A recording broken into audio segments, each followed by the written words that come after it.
भगवान की कथा में आया है, वो बच्चा नहीं भटका। जिनके माँ बाप बच्चे को छोड़ करके चले गए वो माँ बाप भटक रहे हैं, वो माँ बाप भटक रहे हैं। बच्चा तो सही जगह आया है जहाँ एक दिन सबको आना पड़ेगा, वो तो अटक गया है लेकिन माँ बाप भटक गए हैं। पर धन्य है इसके माता पिता, इसकी बहन, इसकी माँ राधिका का बालक है ना।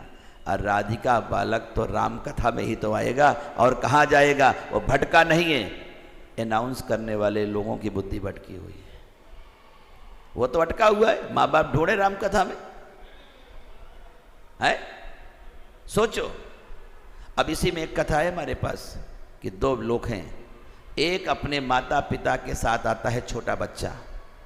अगर बच्चे ने उंगली पकड़ी है माँ बाप की, अब मेले में बच्चा चला गया तो बच्चा तो खिलौना देखेगा, अब खिलौना देख करके भाग जाएगा तो वहां खो जाएगा, खो जाएगा। तो अनाउंस क्या होगा, तो माता पिता अनाउंस कराने जाते हैं कि हमारा बच्चा इतने साल का है, खो गया है, किसी को मिले तो बताना। यहाँ बच्चा अनाउंस करा रहा है। तो बदनामी किसकी होती है, बच्चे की, कि बच्चा अज्ञानता में चला गया। अगर बच्चे का हाथ माता पिता ने पकड़ रखा है और वो छोड़ देते हैं तो बच्चा खोया पाया क्रेंद में जाता है कि मेरे माता पिता खो गए हैं, कहीं मिले तो यहाँ आ जाए। ये बच्चा अनाउंस करवा रहा है कि मेरे माता पिता खो गए हैं, तो बदनामी उनकी है। कितने लापरवाह माता पिता है कि अपने बच्चे के को हाथ छोड़ दिया।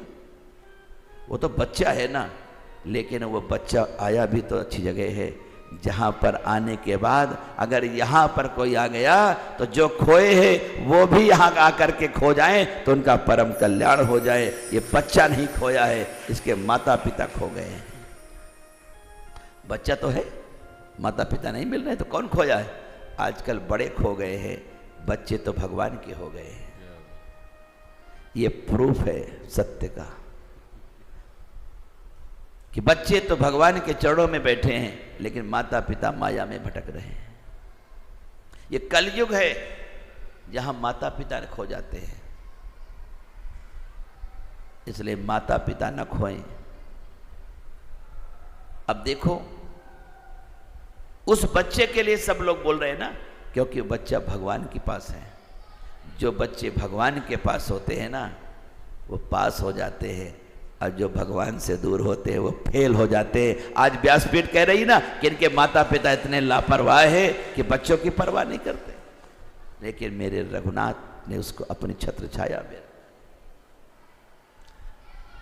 कथा बताती है महाराज